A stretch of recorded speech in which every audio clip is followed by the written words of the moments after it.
Welcome to Nanak classes. दोस्तों, Nanak classes के YouTube channel पे आपका स्वागत है। आज राजस्थान जीके की क्लास नंबर 103 लेके आए। 103 नंबर क्लास में हम चर्चा करेंगे किसकी स्पेशल और स्पेशल ये चर्चा करेंगे। हमारे सवाल आपके जवाब प्रतिदिन 50 क्वेश्चनों की ये क्लास इतिहास, भूगोल, कला, संस्कृति, पॉलिटिकल के हर एक पहलू पर हम नजर रखेंगे। रोज 9 बजे आपको ये क्लास मिलती है, तो जल्दी से वीडियो को लाइक कर दो, शेयर कर दो। अगर आप चैनल पे नए हैं तो इसको सब्सक्राइब कर लो। और पहले क्वेश्चन की तरफ मैं बढ़ रहा हूँ, क्योंकि सिर्फ आपको 50 क्वेश्चन देते हैं और 30 मिनट हमारा टाइम होता है। 30 मिनट 50 क्वेश्चन, वो क्वेश्चन जो बहुत इंपॉर्टेंट होते हैं। तो जल्दी से शेयर कर दो वीडियो को। अगर आप चैनल पे नए हैं तो इसको सब्सक्राइब कर लो। पहला देखिए, राजस्थान का जलियांवाला बाग के नाम से प्रसिद्ध स्थान मानगढ़ धाम किस जिले में है? कोई भी एग्जाम देख लो, ये मानगढ़ धाम एग्जाम में आता ही आता है। राजस्थान का जलियांवाला बाग के नाम से प्रसिद्ध स्थान मानगढ़ धाम किस जिले में है? तो इसका उत्तर हो जाएगा बांसवाड़ा जिले में। कहां पे? बांसवाड़ा जिले में मानगढ़ धाम है, जिसे जलियांवाला बाग हत्याकांड की संज्ञा दी जाती है। गोविंद गिरी के नेतृत्व में, किसके नेतृत्व में? गोविंद गिरी के नेतृत्व में यहाँ पे भील इकट्ठे होते हैं। और 17 नवंबर 1913 की बात है। इस दिन यहाँ पे मानगढ़ की पहाड़ी पर भीलों को घेरकर अंग्रेजों के द्वारा गोलियां चलाई जाती है, अंग्रेज सैनिकों के द्वारा, जिसमें बहुत सारे 1500 से ज्यादा भील मारे जाते हैं। इसलिए जिस प्रकार पंजाब के अमृतसर में जलियांवाला क्षेत्र में जलियांवाला बाग में हत्याकांड हुआ था बहुत बड़ा 1919 में, उसी प्रकार यहाँ मानगढ़ धाम कोई प्रक्रिया पहले अपनाई गई थी। इसलिए हालांकि जलियांवाला बाग हत्याकांड तो 1919 में हुआ था, लेकिन ये कब हुआ था? 1913 में। फिर भी इसको क्या दी जाती है? उसकी संज्ञा दी जाती है। दूसरा, पांडुपोल कहाँ स्थित है? सीधा सीधा पूछा, पांडुपोल हनुमान जी का मंदिर कहाँ पे है? पांडुपोल हनुमान जी का मंदिर कहाँ स्थित है? अलवर के पास है। ठीक है, अलवर कह दो या अलवर के पास स्थित है पांडुपोल हनुमान जी का मंदिर। ये क्वेश्चन पेपर में बहुत बार पूछा जाता है, सीधा सही पूछा जाता है। रणकपुर मंदिर किस तीर्थंकर को समर्पित है? ये रणकपुर पाली के अंदर है। कहां पे? पाली के अंदर है और मथाई नदी के किनारे है। ये रणकपुर के जो जैन मंदिर है वो पाली जिले में मथाई नदी के किनारे हैं। और ये रणकपुर मंदिरों का जो समूह है उनको कहते हैं 1444 खंभों का मंदिरों का समूह है। ध्यान रखना, 1444 खंभों के मंदिरों का समूह है। किस तीर्थंकर को समर्पित है? भगवान आदिनाथ को। किसको? भगवान आदिनाथ को समर्पित है। इसी भगवान आदिनाथ को ऋषभदेव भी कहते हैं, जो जैन धर्म के प्रथम तीर्थंकर थे, यानी संस्थापक थे आदिनाथ या ऋषभदेव। ध्यान रखना, महावीर स्वामी थे वो अंतिम और जैन धर्म के 24वें तीर्थंकर थे। किस समूह की खगोलीय वेधशालाओं का निर्माण महाराजा जय सिंह जी के द्वारा करवाया गया? यानी आपको पता है वेधशालाएं बनाई थी, 5 सौर वेधशालाएं, या कह सकते हैं खगोलीय वेधशालाएं बनाई थी, या कह सकते हैं जंतर मंतर का निर्माण स्वाई जय सिंह जो जयपुर के शासक थे उन्होंने करवाई थी। वो कौन सी है? देखिए, जयपुर है लेकिन जोधपुर नहीं है, ऑप्शन कट गया। दिल्ली में है, मथुरा में है, आगरा में है, उज्जैन में है, जयपुर में। ये ऑप्शन सही बैठेगा आपका। दिल्ली, मथुरा, आगरा, उज्जैन और जयपुर के अंदर 5 वेधशालाओं का निर्माण करवाया था, जिसमें सबसे इंपॉर्टेंट है जयपुर की जंतर मंतर जो सौर वेधशाला है, वो सबसे इंपॉर्टेंट है, क्योंकि 2010 में इस पर 2010 में यूनेस्को द्वारा विश्व विरासत सूची में इसको शामिल किया गया था। हड़ौती का खजुराहो के नाम से विख्यात रामगढ़ के भंड शिव मंदिर का 10वीं शताब्दी में किस मेदवंशीय शासक ने निर्माण करवाया था? इंपॉर्टेंट देखो, अभी हाल ही में रीट का एग्जाम हुआ है, उसमें क्वेश्चन आया था भंड देवरा का शिव मंदिर है वो किस जिले में है?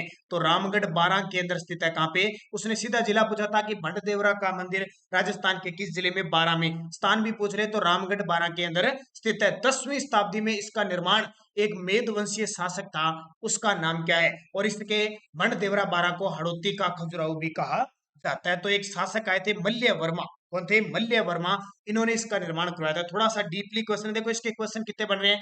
भंड देवरा मंदिर किससे संबंधित है? शिव भगवान से संबंधित है। शिव मंदिर है कहां पे? रामगढ़ के 12 में है। क्या कहते हैं इसे? हड़ौती का खजुराहो कहते हैं। किस शताब्दी में बना? 10वीं शताब्दी में बना। किस वंश के शासकों ने बनवाया? मेद वंश के शासकों ने। उस शासक का नाम था मल्य वर्मा। एक क्वेश्चन से इतने क्वेश्चन निकल गए। अब जो विद्यार्थी अच्छे तरीके से पढ़ रहा है, एकदम मनन लगा के और पूरी क्लास देखेगा, उसको तो आने वाले एग्जामों में फायदा। और फॉर्मेलिटी की आया गया और चला गया, 5 क्वेश्चन देख लिए, 2 क्वेश्चन देख लिए, 3 क्वेश्चन देख लिए, छोड़ दिया और व्हाट्सएप चलाने लग गया, टेलीग्राम चलाने लग गया, फेसबुक चलाने लग गया, उसको कभी सफलता मिलेगी। पूरे आपको यहाँ पे 30 मिनट की एक क्लास होती है, यानी 50 क्वेश्चन है, कितनी भी मिनट हो सकती है 50 क्वेश्चन। ये 50 का मतलब है हर एक क्वेश्चन के साथ 3 से 4 क्वेश्चन जुड़ जाते हैं, ठीक है। तो मान के चलो 50 का मतलब आपको 500 के आसपास क्वेश्चन रोज प्राप्त होते हैं। बढ़िया तरीके से निरंतर पढ़ना है, मैंने कह दिया। चाहे पटवार है, राजस्थान पुलिस है, ग्राम सेवक, आरएस, वनपाल, वन रक्षक, कोई भी एग्जाम देख लेना, आपका राजस्थान जीके और सुबह 7 बजे करंट वाली क्लास देख लेना, आपका गलत नहीं होगा। और दूसरी बात, ये क्लास आपके लिए शुरू कर दी है जो पटवारी की तैयारी कर रहे हैं, आरएस की तैयारी करें, कॉलेज सॉरी ग्राम सेवक की, कांस्टेबल की, सबके लिए योजना जरूरी है। अब मैंने यहाँ लिख दिया पटवारी, तो ऐसे जरूरी थोड़ी है योजना ये पटवारी पटवारी की है, सबकी है। राजस्थान की जितने भी एग्जाम है, तो सारे विद्यार्थी देखा करो और ज्यादा से ज्यादा इसको शेयर किया करो। अगला, राजस्थान में देशी राज्य लोक परिषद के नेता कौन थे? राजस्थान में देशी राज्य लोक परिषद, देखो अरुण लाल सेठी तो थे ही नहीं, न गोकुल भाई भट्ट थे, क्योंकि ये तो सिरोही प्रजामंडल के संस्थापक थे, सिरोही से संबंध था। हीरालाल शास्त्री, ये इनका संबंध जयपुर से था, तो ये भी नहीं थे। इसका उत्तर क्या हो जाएगा? देशी राज्य लोक परिषद जो मारवाड़ से संबंधित है, जयनारायण व्यास इसके क्या थे? नेता थे। जयनारायण व्यास को मारवाड़ का गांधी कहते हैं, लक्कड़ फक्कड़ कहा जाता है, लोक नायक कहा जाता है। और राजस्थान के एकमात्र निर्वाचित व प्लस मनोनीत मुख्यमंत्री कौन थे? निर्वाचित प्लस मनोनीत मुख्यमंत्री नाम आए जयनारायण व्यास का। हरिजन सेवा समिति की स्थापना किसने की थी? हरिजन सेवा समिति की स्थापना किसने की थी? तो ये बहुत ही खास व्यक्ति भोगीलाल पांड्या, जिन्हें वागड़ का गांधी कहा जाता है, जिन्हें वागड़ या बागड़ का गांधी कहा जाता है, भूखीलाल पांड्या, जिन्होंने डूंगरपुर प्रजामंडल की स्थापना 1944 के अंदर की थी। यदि मैं राज्य की नौकरी करूंगा तो अंग्रेजों को बाहर निकाल फेंकने का काम कौन करेगा? यह कितने का था? बहुत बड़ा नाम है, अर्जुन लाल सेठी। अर्जुन लाल सेठी को जो अंग्रेज सरकार है वो जिलाधीश का पद दे रही थी। कौन सा? जिलाधीश क्या होता है? कलेक्टर, जिला कलेक्टर होता है, उसी को जिलाधीश कहते थे पहले। जिला कलेक्टर का पद दे रही थी। तब अर्जुन लाल सेठी ने कहा कि यदि मैं इनकी नौकरी करूंगा, मैं राज्य की नौकरी करूंगा, तो इन अंग्रेजों को भारत से बाहर कौन निकालेगा? यह कहते हुए उन्होंने उस नौकरी को त्याग पत्र दे दिया। वो कौन थे? अर्जुन लाल सेठी। ये जयपुर के हैं और जयपुर में क्रांतिकारी गतिविधियां संचालन करने का सर्वप्रथम श्रेय अर्जुन लाल सेठी को जाता है। और इन्होंने जयपुर में जैन वर्धमान पाठशाला स्थापित की थी, जैन वर्धमान पाठशाला स्थापित की थी। इन्हें राजस्थान का दधीची कहा जाता है, याद रखना, राजस्थान का दधीची कहा जाता है। और ये अंतिम क्षणों में राजनीति को छोड़कर अजमेर के ख्वाजा मोइनुद्दीन चिश्ती में वहां बच्चों को मुस्लिम धर्म की शिक्षा देते थे, इसलिए लोगों ने मुस्लिम समझकर इनको दफना दिया था।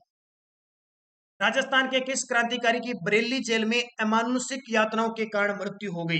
ये बहुत इंपॉर्टेंट है। राजस्थान के किस क्रांतिकारी की बरेली, ये उत्तर प्रदेश के अंदर है, जेल में बहुत सारी यातनाएं दी गई थी, उस कारण उनकी मृत्यु हो गई। वे थे प्रताप सिंह बाहरट। जब भी बाहरट परिवार का नाम आता है ना अपने राजस्थान की क्रांतिकारियों में, तो बहुत शान और शौकत से इनका नाम लेना चाहिए, चाहे वो केसरी सिंह बाहरट हो, चाहे वो कौन, जोरावर सिंह बाहरट हो, चाहे प्रताप सिंह बाहरट। तीनों चीजें आपको बताता हूं। प्रताप सिंह बाहरट केसरी सिंह बाहरट के पुत्र थे और उन्हें इतनी यातनाएं दी गई, और यहां तक कि एक अंग्रेज अधिकारी था कवीवलैंड, कवीवलैंड ने कहा, क्योंकि प्रताप सिंह बाहरट पकड़े गए थे और बाकी साथी इनके नहीं पकड़े गए थे, तो कवीवलैंड ने कहा कि आप बाकी साथियों के नाम बता दीजिए, क्योंकि आपकी माता आपके लिए रो रही है, ठीक है, आपकी माता आपके लिए रो रही है, आपके जीवन दान के लिए। तब प्रताप सिंह बाहरट ने कहा कि मैं अपनी एक माँ को हंसाने के लिए सैकड़ों माओं को रुलाना नहीं चाहता, इतनी बड़ी बात कह दी। उसके बाद जब प्रताप सिंह बाहरट की मृत्यु हुई, तो केसरी सिंह बाहरट के पास जब अपने पुत्र का जो शहीद होने का समाचार पहुंचा, तो केसरी सिंह बाहरट ने कहा कि एक और भारत माता का पुत्र हमारी देशभक्ति के लिए, हमारे देश की देशभक्ति के लिए शहीद हो गया। ये बात गर्व से एक पिता को कहना बहुत बड़ी बात है हो जाती है। और इनके साथ है, इनका केसरी सिंह बाहरट का भाई था जोरावर सिंह बाहरट। जोरावर सिंह बाहरट, याद रखना, रीट के अंदर क्वेश्चन आया था। इन्हें कहते हैं अमर बैरागी के नाम से ये प्रसिद्ध है। क्या? अमर बैरागी के नाम से। अगला देखो, नवीन राजस्थान नामक समाचार पत्र के संस्थापक कौन थे? नवीन राजस्थान, नवीन राजस्थान जो समाचार पत्र था उसके संस्थापक कौन थे? तो याद रखना, विजय सिंह पथिक। जब भी विजय सिंह पथिक का नाम आ जाए, नवीन राजस्थान, और बाद में ये तरुण राजस्थान के नाम से निकला था, क्योंकि नवीन राजस्थान पे बैन लग गया था ना, तो यही नवीन राजस्थान तरुण राजस्थान के नाम से निकला था। ये किसके? विजय सिंह पथिक के। और एक राजस्थान केसरी समाचार पत्र जो वर्धा महाराष्ट्र से निकला था, वो भी किसका है? विजय सिंह पथिक। विजय सिंह पथिक, जिनका जन्म बुलंदशहर उत्तर प्रदेश में होता, जिनका मूल नाम भूप सिंह था। ये याद रखना बहुत इंपॉर्टेंट। मेवाड़ में प्रजामंडल आंदोलन का संस्थापक कौन था? मेवाड़ के प्रजामंडल आंदोलन का संस्थापक कौन था? ये याद रखना, माणिक्य लाल वर्मा थे। जो चीजें मैं आपको बता रहा हूं अच्छे तरीके से पढ़ना, क्योंकि एग्जाम में इसी प्रकार के क्वेश्चन ही आपको मिलेंगे। माणिक्य लाल वर्मा ने 24 अप्रैल 1938 को मेवाड़ प्रजामंडल की स्थापना की थी, और इसके जो प्रथम अध्यक्ष थे वो थे बलवंत सिंह मेहता। कौन थे? बलवंत सिंह मेहता इसके प्रथम अध्यक्ष थे। ये भी याद रखना, पेपर में पूछा जाता है। बलवंत है, ठीक है, बलवंत सिंह। दिसंबर 1912 को लॉर्ड होर्डिंग्स पर वर्धमान विद्यालय जयपुर के विद्यार्थी ने बम फेंका, वह कौन था? ये दिसंबर 1912 की बात है। लॉर्ड होर्डिंग्स कौन थे? उस समय हमारे देश के वायसराय थे। उनके समय में वर्धमान विद्यालय जो जयपुर के अंदर है, जिसका निर्माण, इस विद्यालय को चलाने वाले थे अर्जुन लाल सेठी, उन्हीं के एक शिष्य थे जिन्होंने बम फेंका था लॉर्ड होर्डिंग पे। वो कौन थे? तो वो थे जोरावर सिंह बहारट। जोरावर सिंह बहारट बहुत बड़ा नाम है, जोरावर सिंह बहारट का। ये भूमिगत रहे थे। इन्हें राजस्थान का चंद्रशेखर कहा जाता है। क्या कहा जाता है इन्हें? राजस्थान का चंद्रशेखर, क्योंकि ये कभी पकड़े नहीं गए थे, भूमिगत रहे थे, और अमर बैरागी के नाम से ये भूमिगत हो गए। मुख्य सचिव के पद पर नियुक्त होने वाले अधिकारी का निम्न द्वारा चयन किया जाता है। जो हमारे राज्य का मुख्य सचिव होता है, या किसी भी राज्य का मुख्य सचिव होता है, उसे नियुक्त करने के लिए इसे कौन चयनित करता है, यानी नियुक्त कौन करता है? राष्ट्रपति, मुख्यमंत्री, गृह मंत्री या राज्यपाल? ये क्वेश्चन तो मेरा बताया हुआ, देखते हैं कितने विद्यार्थी इसका जवाब दे पाते हैं। तो हमेशा ध्यान रखना, मुख्य सचिव की नियुक्ति है वो मुख्यमंत्री करता है, चयन भी मुख्यमंत्री करता है, हटाने का अधिकार भी मुख्यमंत्री को है, शपथ दिलाने का अधिकार भी मुख्यमंत्री को है। ये याद रखना बहुत इंपॉर्टेंट है। वर्तमान में हमारे जो मुख्य सचिव है वो निरंजन आर्य है। कौन है? निरंजन आर्य है, और हमारे राजस्थान के प्रथम मुख्य सचिव थे, राजस्थान के प्रथम मुख्य सचिव थे के राधा कृष्णन। कौन थे? के राधा कृष्णन राजस्थान के प्रथम मुख्य सचिव थे। और राजस्थान की प्रथम महिला मुख्य सचिव पूछे तो कुशल सिंह थी, राजस्थान की प्रथम महिला मुख्य सचिव। ये जो एक्स्ट्रा चीजें बता रहा हूं ना, मैं यहाँ से ढंग से नहीं लिख रहा, बस आप इनको उतारते रहना। जो एक्स्ट्रा चीज बता रहा हूँ बहुत खास है आपके लिए। राजस्थान में आखिरी बार जब राष्ट्रपति शासन, यहाँ के राज्यपाल कौन थे? यानी राजस्थान में जब आखिरी बार राष्ट्रपति शासन लगा था, आपको पता है राजस्थान में 4 बार राष्ट्रपति शासन लगा था। कितनी बार? 4 बार राष्ट्रपति शासन लग चुका है। सबसे पहले लगा था 1967 में, जब संपूर्णानंद यहाँ के राज्यपाल थे। फिर लगा हमारे राजस्थान में 1977 में, फिर लगा 1980 में, और तीसरी बार 1992 के अंदर लगा। 4 बार राजस्थान में संविधान के अनुच्छेद 356 का प्रयोग हुआ है, ध्यान रखना। अब ये पूछ रहा है आखिरी बार, तो आखिरी बार 1992 में लगा था। उसमें भैरव सिंह शेखावत हमारे मुख्यमंत्री थे, और जो राज्यपाल थे वो एम चन्ना रेड्डी थे। कौन थे? एम चन्ना रेड्डी। ये बहुत इंपॉर्टेंट है, यहां से क्वेश्चन पूछे जाते हैं। राजस्थान में पहली बार विधानसभा का समय क्या था? राजस्थान की पहली विधानसभा का समय पूछ रही है। तो राजस्थान की पहली विधानसभा का जो समय था वो 1952 से लेकर 1957 तक था। क्या था? 1952 से 57 तक था। ये क्वेश्चन पूछा जाता है। फरवरी 1952 को विधानसभा का गठन हुआ था, और मार्च 1952 को विधानसभा की पहली बैठक हुई थी। ये याद रखना। और राजस्थान विधानसभा के प्रथम जो विधानसभा अध्यक्ष थे वो नरोत्तम लाल जोशी थे। कौन थे? नरोत्तम लाल जोशी, पेपर में आता है। और वर्तमान में 15वीं विधानसभा चल रही है, उसके अध्यक्ष हैं सीपी जोशी। कौन है? सीपी जोशी। श्रीमती वसुंधरा राजे राजस्थान की प्रथम बार मुख्यमंत्री कब रही? ये बहुत इंपॉर्टेंट है, बार बार पेपर में आता है। क्यों आता है? क्योंकि श्रीमती वसुंधरा राजे सिंधिया जी हमारे राजस्थान की पहली महिला मुख्यमंत्री थी, और इनका जन्म दिवस आता है अंतर्राष्ट्रीय महिला दिवस पर 8 मार्च को ही आता है। बहुत बड़ी बात है। तो ये 2 बार अब तक क्या रह चुकी है? एक तो मुख्यमंत्री रह चुकी है। पहली बार ये मुख्यमंत्री कब बने थे? तो याद रखना, पहली बार ये 2003-8 में बने थे। सॉरी, 2003 से 2008 तक। ये देखो क्रम चल रहा है, 2003 से 2008 तक वसुंधरा राजे सिंधिया बनी, फिर 2008 से लेकर और 2013 तक फिर वापस मुख्यमंत्री अशोक गहलोत आ गए, फिर 2013 से लेकर 2018 तक वसुंधरा राजे सिंधिया रही। अब 2018 से लेकर और निरंतर चल रहा है 25वें मुख्यमंत्री के रूप में अशोक गहलोत जी 15वीं विधानसभा में। तो आगे देखते हैं क्या होता है, क्या पलटती है बाजी, या फिर कांग्रेस के ही हाथ वापस लगती है, ये तो समय बताएगा। राजस्थान में जब पहली बार राष्ट्रपति शासन लगाया गया तो उस समय राजस्थान के राज्यपाल को थे, मैंने आपको बताया था, चौथे थे एम चन्ना रेड्डी, जब चौथी बार राष्ट्रपति लगा था। यहां ये पूछ रहा है कि पहली बार जब राष्ट्रपति शासन लगा था उस समय डॉक्टर संपूर्णानंद हमारे राजस्थान के राज्यपाल थे। 1967 की बात है, और सीएम थे मोहनलाल सुखाड़िया। राज्य में संसदीय सचिव किसके समक्ष शपथ लेता है या प्रतिज्ञान करता है?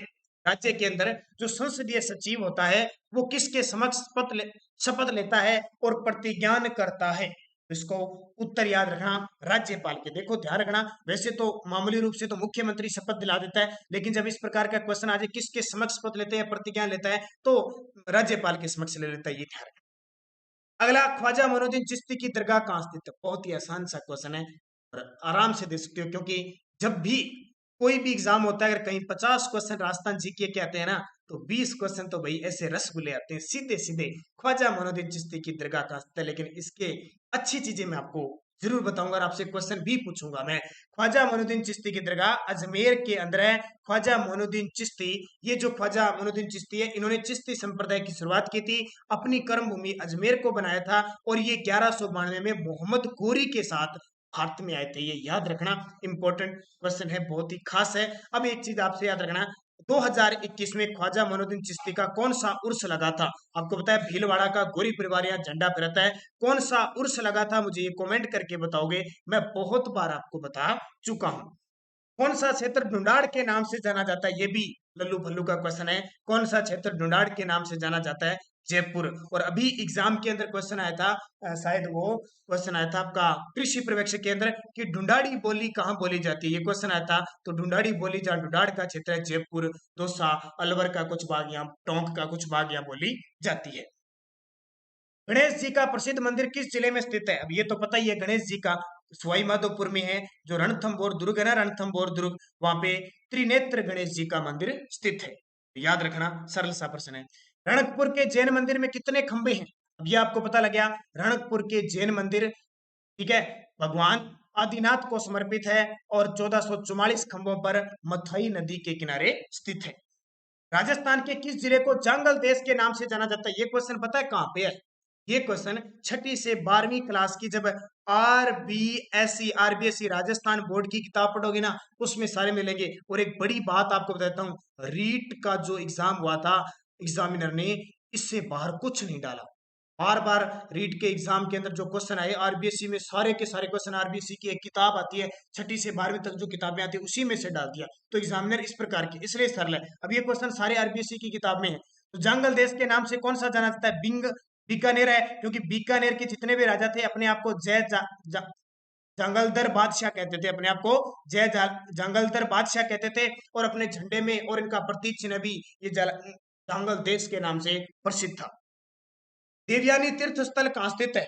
देवयानी नाम सुना होगा आपने, देवयानी तीर्थ स्थल है, वो कहाँ स्थित है? तो ये सांबर झील, यानी सांबर जयपुर को देवयानी तीर्थों की नानी कहा जाता है। देवयानी तीर्थ यानी तीर्थों की नानी कहा जाता है। देलवाड़ा स्थित आदिनाथ मंदिर का निर्माण किसने करवाया? ये देलवाड़ा, ध्यान रखना, कंफ्यूज मत होना। ये जो रणकपुर है ना, ये रणकपुर तो है पाली में, देलवाड़ा सिरोही के अंदर है। देलवाड़ा कहाँ पे? सिरोही में। और वहां भगवान आदिनाथ का मंदिर है, उसका निर्माण किसने करवाया? विमल शाह ने। ये अभी रीट के अंदर क्वेश्चन आया है। रीट प्लस एक एग्जाम और होता था शायद, मेरे हिसाब से कृषि पर्यवेक्षक था, क्योंकि भी 4-5 पेपर हुए हैं, मैं लगभग मोटा मोटा देखा था क्वेश्चन, मैं बता रहा हूँ, और प्रश्न आ रहे हैं बार बार, देखो। तो देलवाड़ा स्थित आदिनाथ मंदिर का निर्माण किसने करवाया था? विमल शाह ने। राजस्थान साहित्य अकादमी की स्थापना किस वर्ष हुई? राजस्थान साहित्य अकादमी की स्थापना किस वर्ष हुई? तो राजस्थान जो साहित्य अकादमी है उसकी स्थापना, ये क्वेश्चन सारे आरबीएसई की बुक से लिए मैंने। तो राजस्थान साहित्य अकादमी की स्थापना किस वर्ष हुई? सबसे पहले आपको बताना ये है कहां पे, तो राजस्थान साहित्य अकादमी उदयपुर में है, ठीक है, उदयपुर में है। इसकी स्थापना हुई थी 1958 को। ऑप्शन नहीं है क्या आपके पास? 1958, ये 5-8 उल्टा हो गया। 1958 में राजस्थान साहित्य अकादमी की स्थापना हुई थी, याद रखना। यहां से क्वेश्चन पूछा जाता है, आपसे पूछे संगीत संस्थान कहां पे है? संगीत, राजस्थान संगीत संस्थान कहां पे है? तो वो तो है जयपुर के अंदर, कहां पे है? लेकिन संगीत नाटक अकादमी पूछे आपसे, दोनों में अंतर है, क्योंकि पेपर में हम क्या करते हैं, सरल प्रश्न आ जाए फिर देखते हैं संगीत, संगीत आ गया उत्तर लगा दो फटाफट, जोधपुर नहीं।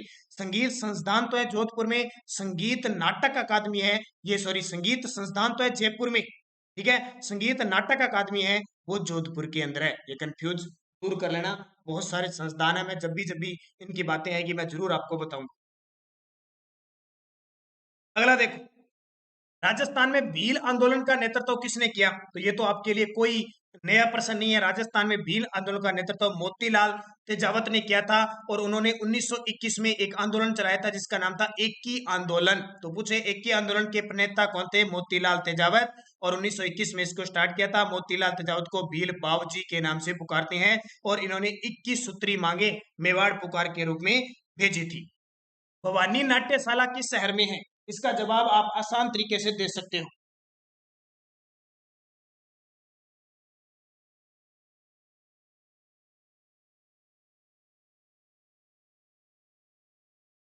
तो इसका उत्तर क्या हो जाएगा? भवानी नाट्यशाला वो झालावाड़ के अंदर है। कहाँ पे? झालावाड़ में भवानी नाट्यशाला है। राजस्थानी जनमानस में राष्ट्रीय चेतना का शंखनाद किस कवि ने किया था? राजस्थानी जनमानस में राष्ट्रीय चेतना का शंखनाद किस कवि ने किया था? कितना इंपॉर्टेंट क्वेश्चन है, याद रखना। किस कवि ने किया था?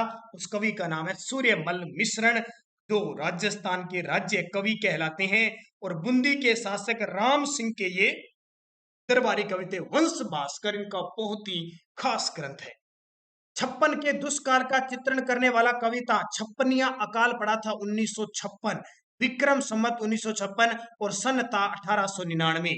सन 1898 ईस्वी और विक्रम संवत 1956 को छप्पनिया अकाल पड़ा था। उस काल में हरे यानी चारे की, पानी की, भोजन की, सबकी कमी आ गई थी। इतना खतरनाक काल था, छप्पनिया अकाल उसको कहते हैं। उस काल का चित्रण करने वाले कवि कौन थे? ये क्वेश्चन आरबीएससी की बुकों में स्पेशल दिए हुए। हम ढूंढते रहते हैं कि सर ये प्रश्न कहां से आ गए, ये इन बुकों में आए हैं। तो याद रखना, इसका उत्तर आ जाएगा उमरदान ने। किसने? उमरदान ने। धरती धोरारी किस कवि की रचना है? अब इसके बारे में कुछ ज्यादा बताने की जरूरत नहीं है। धरती धोरारी ये किसकी है? कन्हैया लाल सेठिया, जिनका जन्म चूरू जिले में हुआ था। कन्हैया लाल सेठिया। लिल्टास, मिंजर, पित्थल, पाथल, ये सारी किसकी है? कन्हैया लाल सेठिया की है। राजस्थान में किस भाषा की अकादमी नहीं है? अब देख लो, हिंदी भाषा अकादमी है, ब्रज भाषा अकादमी है, राजस्थानी भाषा अकादमी है, गुजराती नहीं है। गुजराती गुजरात की होगी, अपने राजस्थान में नहीं है। ठीक है, ये याद रखना, सिंपल सा है। फिर भी आरबीसी की बुक में दे रखा था तो मैंने साथ साथ, क्योंकि अब मेरा टारगेट है कि शाम 9 बजे की क्लास में ज्यादा से ज्यादा आपको आरबीसी की बुक के क्वेश्चन करवाए, क्योंकि सीधे सीधे पेपर में आ रहे हैं। राजस्थान साहित्य अकादमी की पत्रिका कौन सी है? अब आपको ये पता लग गया, राजस्थान साहित्य अकादमी की स्थापना 1958 में हुई थी और इसका मुख्यालय उदयपुर में है। ठीक है, तो ये कौन सी पत्रिका प्रकाशित करती है? राजस्थान साहित्य अकादमी। तो ध्यान रखना, मधुमती। कौन सी? मधुमती करती है। ये क्वेश्चन कई बार एग्जाम में आ चुका है। कौन सी? मधुमती। अच्छा, एक और है जागती ज्योत, ये कौन करता है?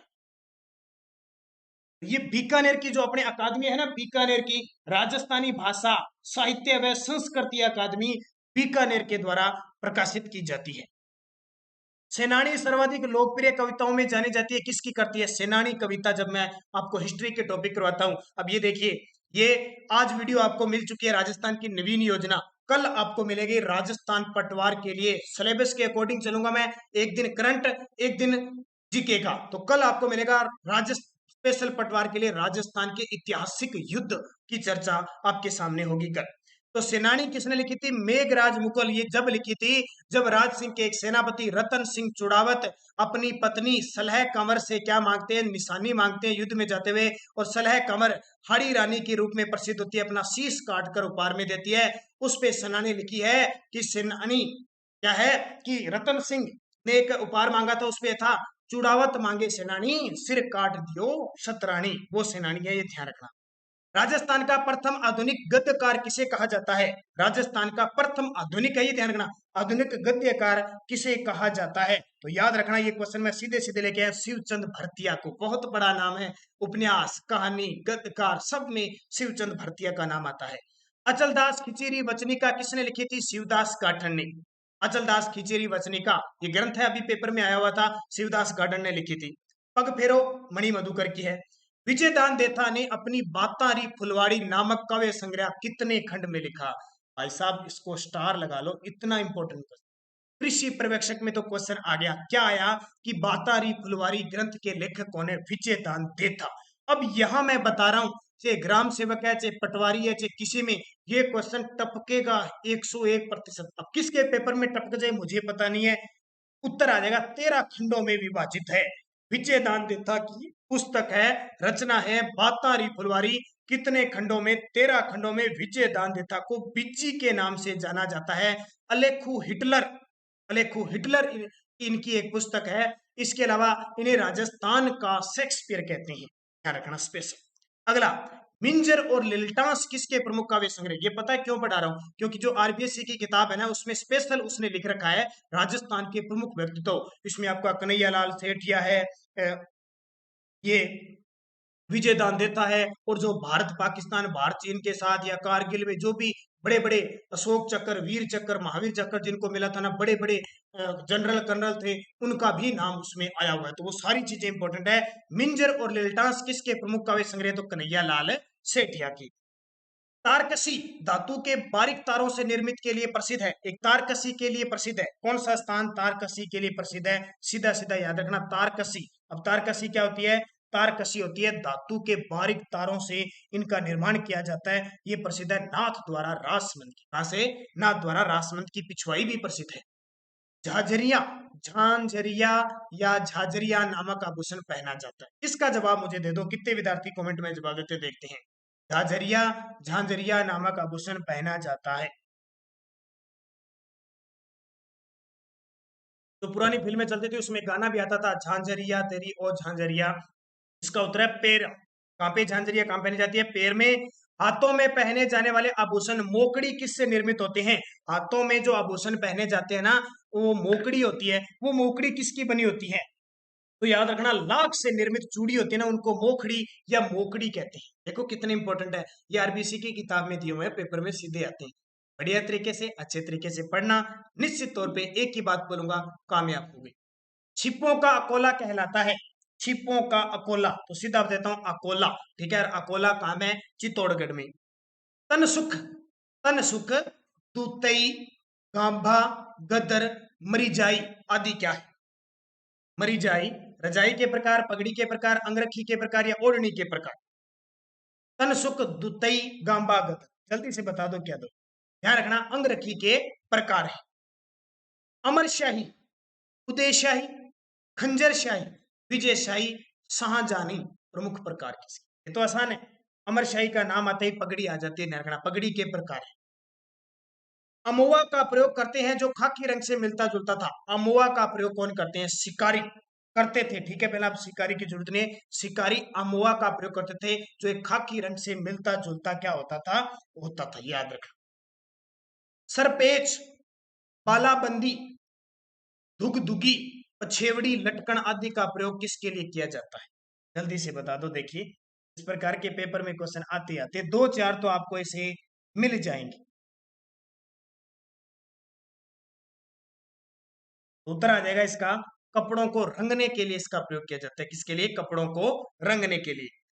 शेखावटी में अलग अलग रंग के कपड़ों पर विविध डिजाइनों में काटकर कपड़े पर सिलाई की जाती है, उसे क्या कहा जाता है? शेखावटी में अलग अलग रंग के कपड़ों पर विविध डिजाइनों में काटकर कपड़े पर सिलाई की जाती है, जिसे कहा जाता है, ध्यान रखना, पेच वर्क कहा जाता है उसे, पेच वर्क। तो शेखावटी क्षेत्र का पेच वर्क प्रसिद्ध है। हमियों, ठेडियो, आड़, मुठिया, झालरा, ठुसी आदि आभूषण पहने जाते हैं। ठुसी सुना होगा आपने, झालरा सुना होगा, मुठिया सुना होगा, मुठियो। औरतें कहते हैं ना, मेरे मुठियो बाल दे, मुठियो पहनते। ध्यान रखना, किसके हो सकते हैं? क्या जवाब दो? इसके उत्तर है कंठ के। मुठियो ऐसे नहीं भी हाथ का मुठिया पहन लिया, वो मुठिया नहीं है। झालरा, ठुसी, ठेडियो, थमतियो सारे कंठ के आभूषण है, गले के। ये कंठ है, ध्यान रखना, गले के आज ये कंठ है, वैसे गले का आभूषण है, गले का दे दिया, कंठ का साथ में दोनों ऑप्शन अब इस प्रकार का दिया तो कंठ उत्तर हो जाएगा। वह किला जिसमें, वह कला जिसमें कांच का जो होता है उसके बीच में सोने का बारीक काम किया जाता है, क्या कहलाता है? ये तो आपको पता है, कांच पर सोने का बारीक काम करना थेवा कहलाती है। और कहा कि प्रतापगढ़ के सोनी परिवार इसमें सबसे ज्यादा सिद्धस्त है। और आज का अंतिम क्वेश्चन, अगर विद्यार्थी, जितने विद्यार्थी कमेंट में जवाब देना चाहते हैं दे देना। अजरक पद्धति से छपे वस्त्रों के लिए कौन सा शहर विख्यात है? इसके लिए, अजरक पद्धति से छपे वस्त्रों के लिए कौन सा शहर विख्यात है? जल्दी से कमेंट कीजिए और मैं बताता हूं कल के विद्यार्थी जिन्होंने कमेंट, तो अजरक प्रिंट और मलिर प्रिंट कहाँ की प्रसिद्ध है? बाड़मेर की प्रसिद्ध है। ये वो 50 क्वेश्चन जो आपके लिए बहुत खास होने वाले हैं। अब कल के पहले तो वीडियो को एक बार लाइक जरूर कर दो, जो विद्यार्थी भूल गए, जल्दी से लाइक और शेयर तो आप करते हो।